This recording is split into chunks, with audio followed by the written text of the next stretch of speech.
sums it all up, and if ever you did need a reason to visit Tuscany, there's one of them. Look, well, Brits, the first time he's topped the session. To be heading out there in these Tomorrow and Sunday. Understandably so, the younger sibling, of course, in Moto3, back at the Grand Prix of the United States. Maximo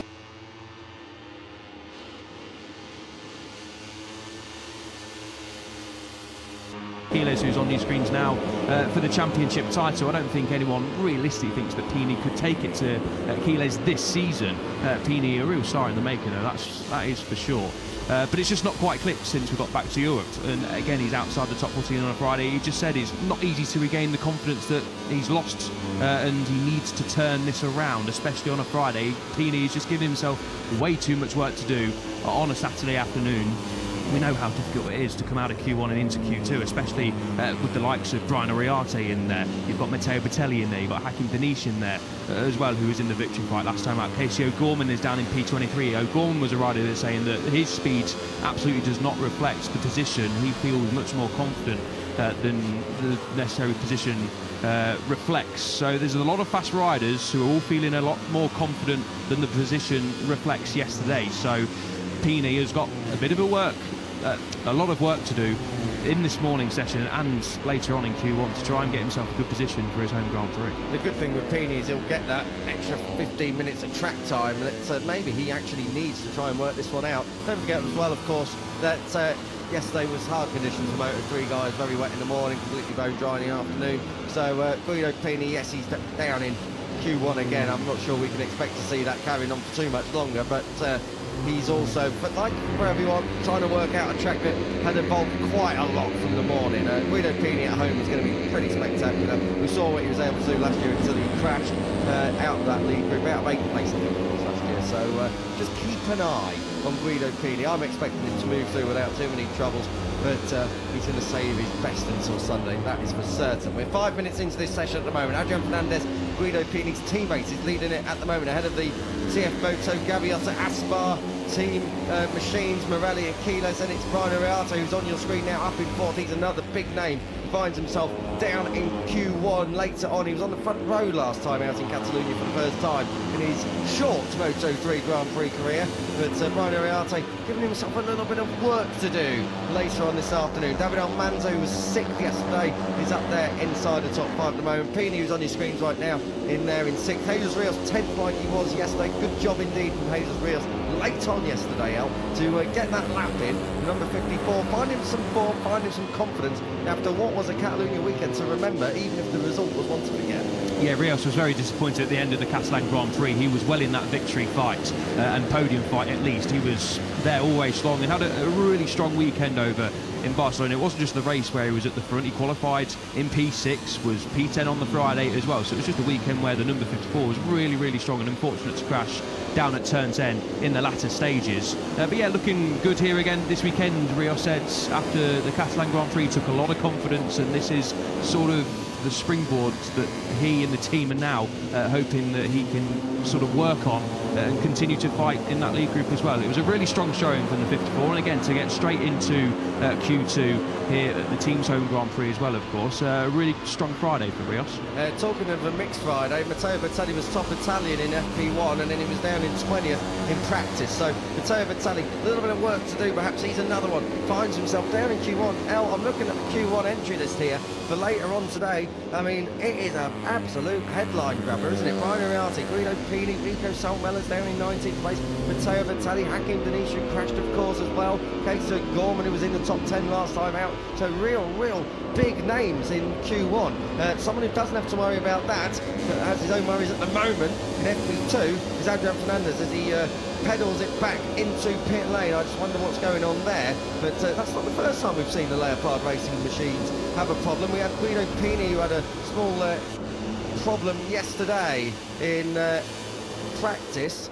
Adrian Fernandez very aware there, looks behind him, hand up in the air, keeps off the racing line, but knows straight away that there's a problem with that 254 stroke Honda.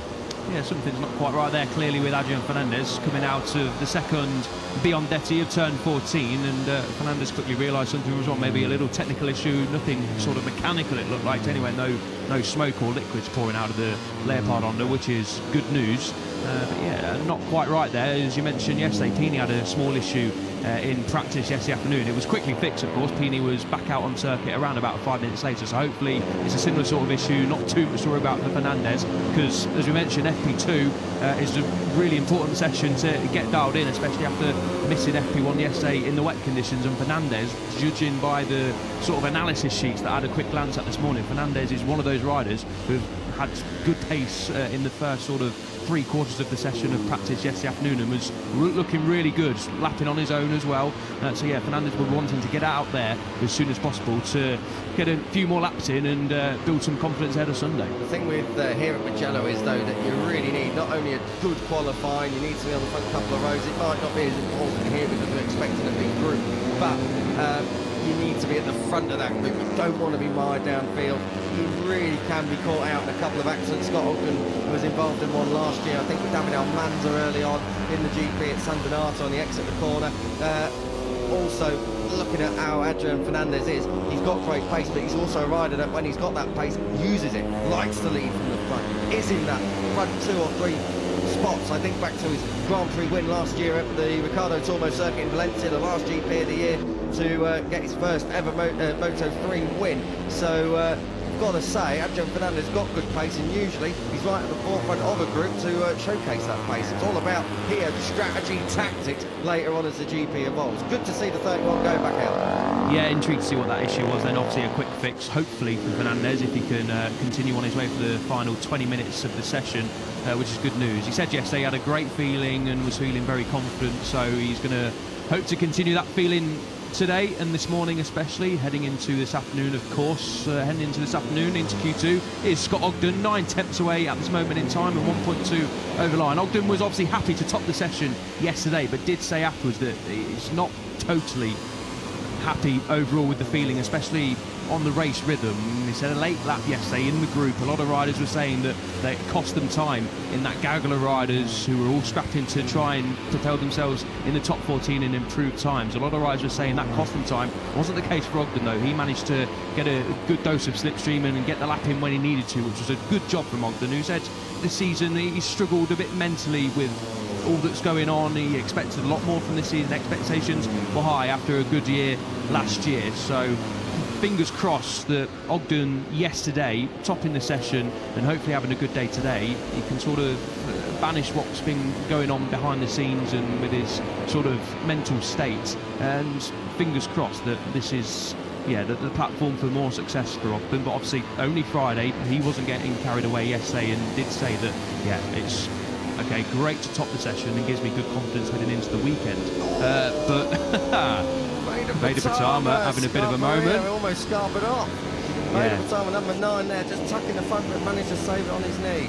Yeah, good stuff from the number 9 to keep that upright. We're going to see plenty more action down there, I'm sure, at turn 10. But yeah, just to round off the Ogden point, he was not too pleased yesterday in terms of his bike feeling over race distance, and obviously he's down there in P17 at this moment in time as well. So this was a session that Ogden was pinpointing where he needs to make some strides forward in terms of race rhythm.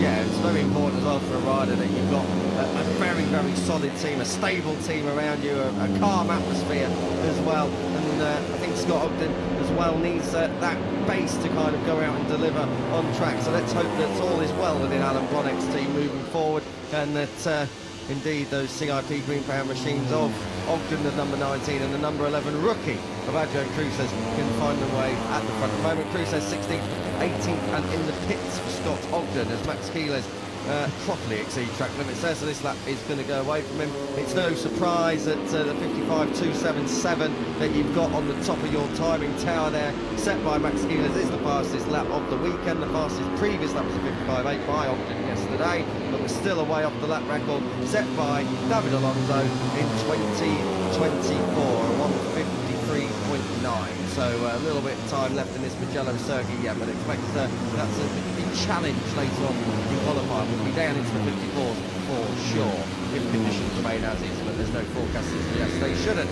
Hakim Denise back in the top 10, a couple of crashes yesterday, sizable one in the morning, even more sizable one in the afternoon. He had a properly big get-off, didn't he, coming out of Biondetti 2, the exit of turn 14. You your Harry Flatter's full chat through there. So asking for the power, ran out onto the edge of the curb, and it just dropped away from him. And it seemed like there's been a little bit of resurfacing work done on the exit of some corners and some track limits, and a little bit of lack of grip out there. So a couple of the Moto2 riders also saying that to me yesterday in the debrief. So just keep an eye on that. You don't want to be out in the marbles and then off the track altogether, because it seemed very, very slippery, a little bit more slippery than usual. Yeah, Manu Gonzalez was saying that yesterday too, wasn't he? And yeah, just taking a bit of time to work that one out. Was the Moto2 Championship leader. This is the Moto3 World Championship leader, Maximo Quiles. Nice little slow-mos of the fastest part of this circuit. Top speeds ever recorded here in Moto3 was a 251.7 kilometres an hour over the crest of the hill before you hard on the anchors into San Donato, which is where Eddie O'Shea and Adrian Fernandez are two automatic Q2 qualifiers. Yeah. Quiles yesterday was not happy with the position and not totally happy with how he was feeling on the bike. We saw him struggling to improve his lap time in the latter stages of the session yesterday, didn't we? And he was quite annoyed, but then also said that when looking at it more calmly, he was actually quite happy with how his pace was. Didn't get any slipstream, wasn't following any riders, and was pretty pleased with sort of comparing it to other riders who are maybe using a bit of slipstream and that sort of thing when you're trying to go for a lap here at Mugello. Super crucial is the slipstream, especially of course on that 1.1 kilometre front straight. But Quiles was looking at the times yesterday, saw his name in P14, was quite annoyed initially, and then thought, no, you know what, I was working on my own very methodically, and looking at the pace, I'm actually quite happy with where I am, but I do need to make improvements tomorrow morning ahead of qualifying. Had a catch up with a few people across both teams of CF Moto Gaviota Aspar and also the Red Bull KTM IO squad, and unfortunately for Barney Riata, he was doing the exact same strategy as Quiles. Going out on your own, lapping on your own, trying to understand where your own pace is at, and unfortunately the risk is that you might not get into Q2, and unfortunately at least via practice, at least one in, one out, and Quiles only just scraped through. It was by less than a tenth of a second over Riarte, between 14th and 15th place, so it is very, very tight down there, trying to get into those Q2 places automatically. Adrian Fernandez is looking down at his motorcycle yet again here. This is down at Puccini. Just had a look down on the right hand side coming out of Biondette, but this is now back in the pits for Adrian Fernandez, so down in 19th place, and there's a couple of technical gremlins that seem to have just sidetracked the number 31, and likewise his teammate yesterday, so takes a tear off the bike there as well. Looks like it just fallen down between his legs at the fuel tank, but Adrian Fernandez, not a happy camper at Mugello. I think the only unhappy camper here this weekend. Yeah, exactly. So far, absolutely, Adrian Fernandez not having the FP2 session he nor the team would have wanted. Heavily disrupted, unfortunately, for Fernandez, who, as I mentioned, was one of the quickest riders yesterday, finished inside the top three and was looking really strong on the pace as well. Another rider who was looking really strong yesterday was Marco Morelli, and he's looking good here as well on the number 97. Lapping alone, of course, as well. We're getting a real feel for who's looking quick here. Ruche Mouli, shout out to the young South African. He was happy with his feeling yesterday, just missed out on a top 14 as well, did Moodley.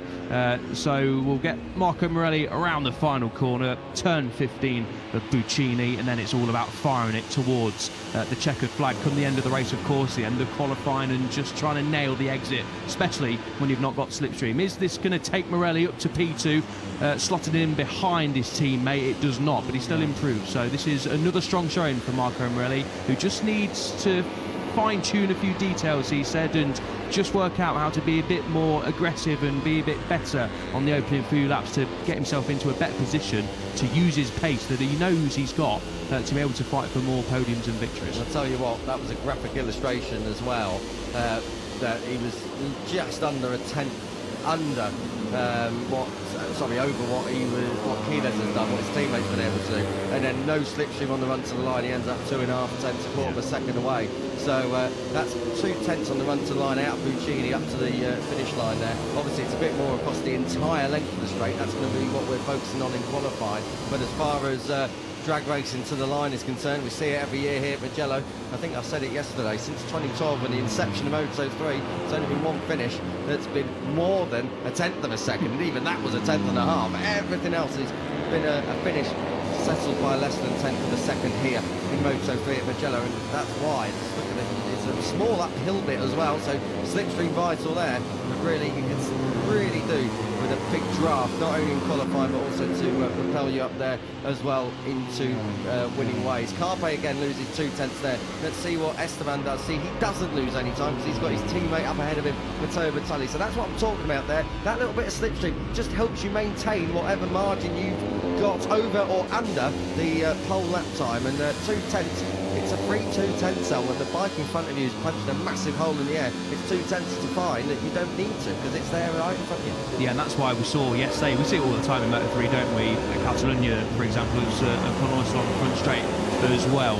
But we always see in Moto3 riders trying to get a bit of slipstream, but here it's probably the most important on the calendar in terms of trying to get someone in front of you to punch a hole in the air. Intrigued to see how the tactics play out in qualifying later on. Will the Leopard Honda duo be flying formation in Q2? Then I've got to hope Pini enters the Q2 fray from Q1, of course, as Fernandez again re-enters the circuit, and fingers crossed for the number 31. This is going to be a final 10 minutes of not being able to pit and just get a few laps on the board. And just to finish off on the slipstream effect as well, when you multiply that by 2 or 3 bikes you've got ahead of you, that's a massive hole, massive draft that you're able to take advantage of. So one bike's good. If you find yourself behind 2 or 3, then you're really in the box seat. They always say you don't really want to lead out the last corner here at Mugello. It has worked a few times, but more often than not you are caught out. Including last year, Quiles did lead out the final corner. Of course, came very close. Alvaro Carpe was the rider to push him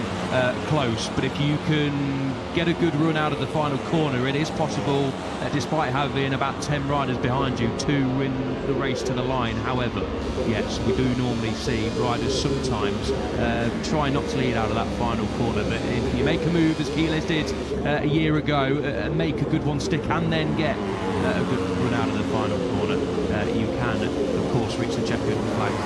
The other thing as well that some of the riders, particularly in Moto3, have spoken about is that you are at times too close to actually benefit from any slipstream. You're that close to the rider in front of you, but the air is still channeling around you, so it doesn't actually bring you in at all. You just kind of sat there, and I think that was a bit of the situation for Carpe last year. It was sort of just all a little bit too close. You need that 10th or so to build up and really drag you along up and past the rider up ahead of you. This is Cormac Buchanan. They're all ready to go out now. There's a few riders out on track, but all of the other riders in pit lane will be looking to go out for the final 9 minutes or so, get a few laps in, and maybe even like for the likes of Pini, Uriarte, Buchanan, O'Gorman, who find themselves down in Q1 later, good opportunity to go out and do a time attack session. This is one rider as well who is going to need that. Hakim Danish goes out with just over 8.5 minutes on the clock, and he's latched on to David Munoz. So if there's anyone to try and follow and pursue and to try and set a fast lap time, a time attack lap time, then David Munoz perhaps not the worst idea. These two are going to have to get a hurry up now, because look at how Fernandez slides into San Donato. No teething problems this time around. So this is an important 8 minutes for Fernandez on as well, because by the time he's going out in Q2, that'll be the next time we see Fernandez on track. He's going to want to make sure that that Leopard Honda is working absolutely perfectly by the time he's ready to fight the screen and go for the rope later on. Yeah, 100%. Another reason why riders might be going for a mini time attack out of qualifying is because they've got some tyres in hand after a wet FP1 session as well, so they don't really have to worry about using up some sets of tyres. Of course, saving at least 2 for qualifying. If you're going into Q1 and then into Q2 later on, ideally you'd have 3, maybe 4. Obviously that's very difficult when it's a fully dry weekend, but they've got some tyres in hand. A little moment there, wasn't it, for Joan Fernandez coming through Arabiata 1, and then you power it up the hill, fast right-hander into Arabiata. A phenomenal piece of circuit on what is basically a phenomenal ribbon of tarmac here, nestled into the Tuscan hills. But Fernandez, thankfully for him and the team, looking strong here. I'd like to see the rest of the lap.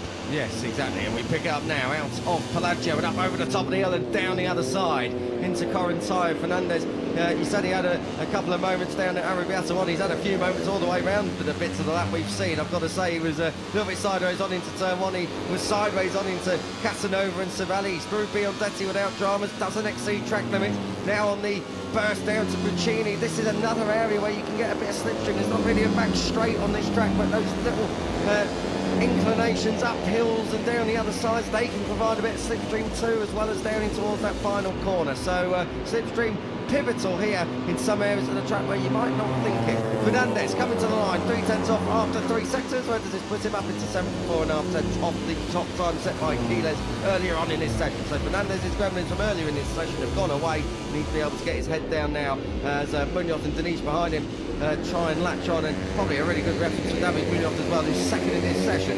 But we'll be able to study Adrian Fernandez. We know these two are not the best of friends from various incidents in the past, but for sure we'll be able to be talking about that more as qualifying and the races get underway. We pick up the 18-year-old Guido Pini, just come by his village because that's the side of the circuit where Scarperia is, and now he loops back round. This is where he crashed out last year, a little bit of contact, I think it was with Joel Kelso, and then down he went just here, and he's very, very lucky to not be collected. But Guido Pini at the moment in 12th place, looking to try and get in the top 10 on Saturday morning, and hopefully that'll be a springboard for something a little bit special later on, even if it is via Q1.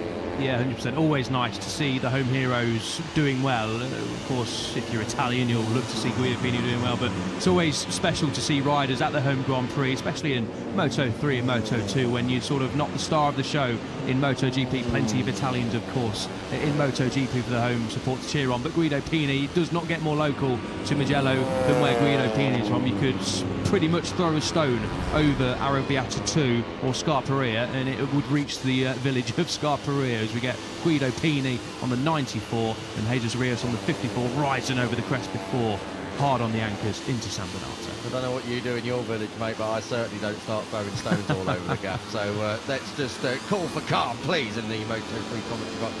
Moto 3 FP2, and yes, that is coming from a Millwall fan. I know what you're thinking there. We haven't had an Italian winner here in Moto 3 in Mugello since Dennis Foggia back in 2021. That was on Honda machinery though. That was Honda's last win round here as well. There's the massive, great big 94. The fans have seen themselves on the screen, and they go potty as we pick up Guido Pini here, working his way through Arrabbiata 1 and 2. Before that, we've had Tony Arbolino, Andrea Migno, of course, and that classic 2017 Romano Fenati back in 2014. And as far as Moto 3 is concerned, that is all but going back to 125s. Obviously, Simone Corsi, Mattia Passini, Roberto Locatelli, Lucio Cecchinello. The LCR Honda team put out a brilliant video of Lucio Cecchinello himself taking victory in the lightweight class here back in 2002. Do go and check it out then. Obviously Roberto Locatelli and some fella called Valentino Rossi was the first ever 125cc winner since Mugello was the full home of MotoGP since 1994. He went on to do some pretty decent things, I'm told. Won here in 250s in 99 and then 7 on the spin 2002 until 2008. So Valentino Rossi, magic most places, but Mugello really, really special. It's a massive event for all the Italian riders, and I think when you're so close, as you say, a stone's throw from Guido Pini from the village where he is to the track where he is now, yeah, it means a bit more to Guido Pini than most other Italians, I think. Yeah, 100%. When you're that close and see, is it 7 metre tall? 7 metre tall 7 metre flag, tall, yeah. 94 when you're coming into the circuit, of course, friends and family here as well. A really special event, and it was great that when we were driving into the Mugello area on Wednesday, the first MotoGP bit of merchandise, banner, whatever you want to call it, we saw was a big orange I Drive Pines number 54, which is very, very good indeed. And I've got to say, Al, the other thing is, like, it is the Italian GP, but there isn't that kind of, you know, when we go to Misano, there's the Rossi merch, there's the Ducati merch, there's all the merch around Misano is from the riders from that area, and that's right as well, and that's fair enough, and da-da-da-da-da. But you'd think at the Italian GP, there's even more Ducati, Rossi, da-da-da-da-da. But there isn't. It is all Guido Pini in the surrounding villages. We're staying just up the road in Vicchio, and even there, and on the road into Borgo San Lorenzo, the big town, and then Scarperia, the little village where we went and played football on Thursday, It's all Guido Pini. It's absolutely brilliant. I've never seen such support for a rider further down the classes, but he is a local lad and he would have grown up. He's only 18 years of age, so I reckon if he was born in 2008, he might have only just been born in time for Valentino Rossi's last win round here. So very, very special for Guido Pini, not only to be racing here in the World Championship, but likewise to have such support, and it really is all Guido Pini in this part of Italy. Let's get back then to the final 2 minutes of this Moto3 MV2 session. The time at the top is a 1:55.277. That hasn't changed, or at least for the moment it hasn't changed, because Alvaro Carpe is leading around this little train of riders, and at the moment he's looking to go into P1, but I've got to say Ruche Moodley is in the box seat here to get a bit of slipstream. He's using that slipstream to good effect to get past Uriarte. Carpe goes P1, Moodley P2, so great job from the South African. Fantastic, up into second. That'll put a smile on Jose Boe's face. Certainly will. That's what Moodley was saying yesterday, as I mentioned earlier, was feeling good, and he was in Q2 for quite a while in the practice session before being bumped out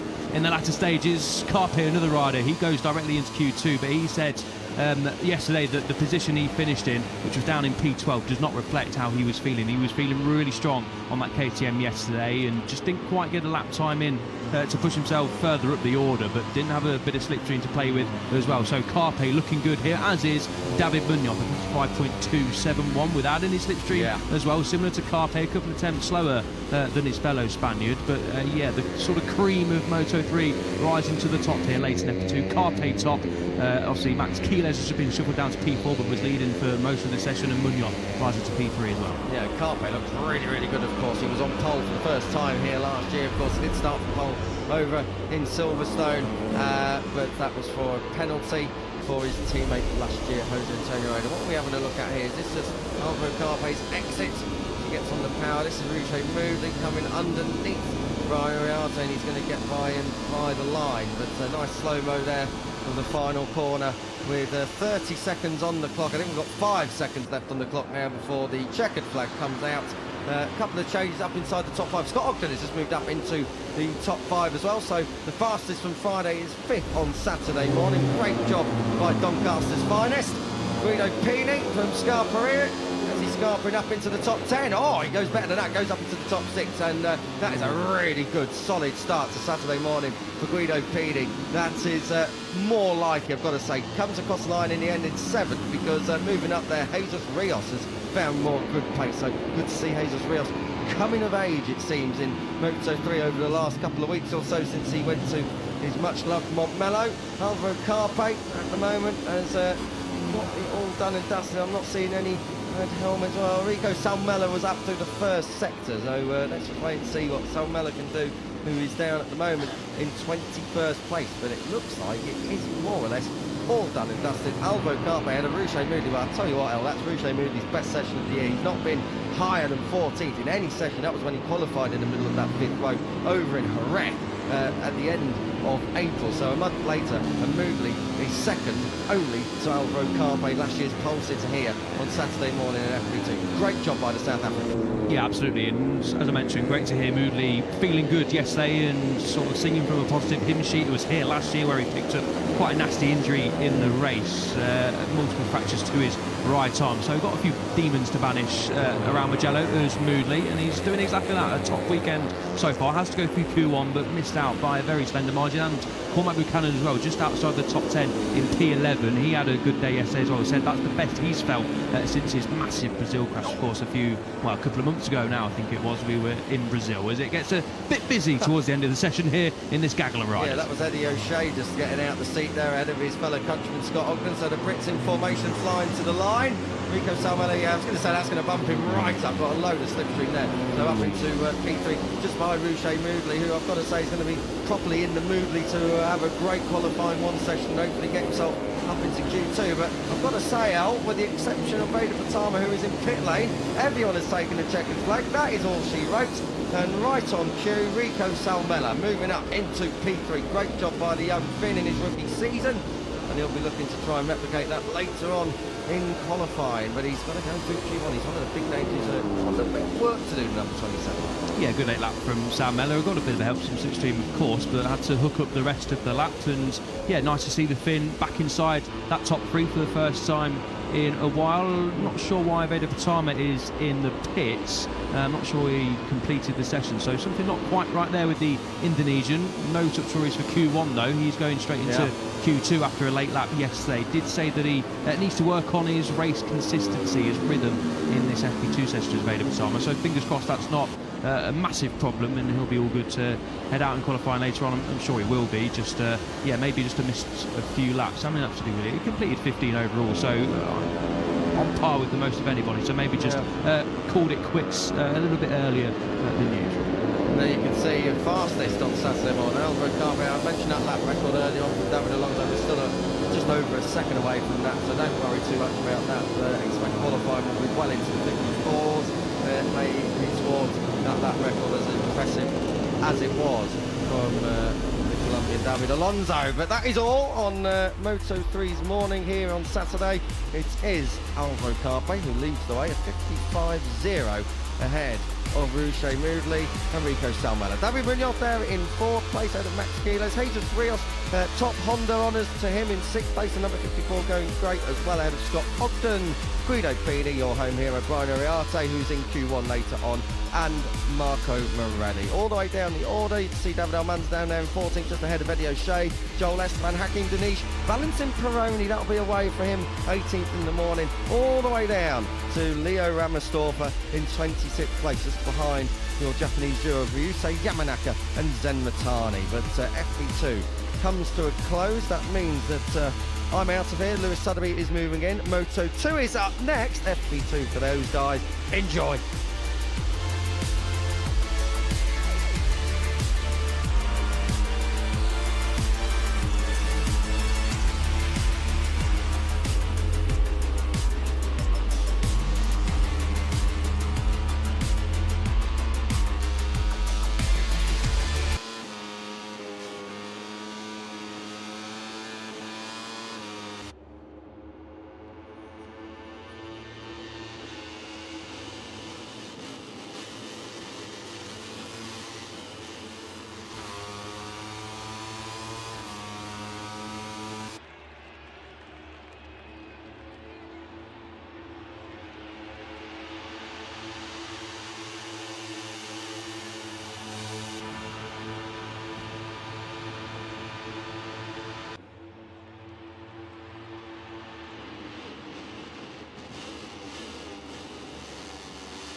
So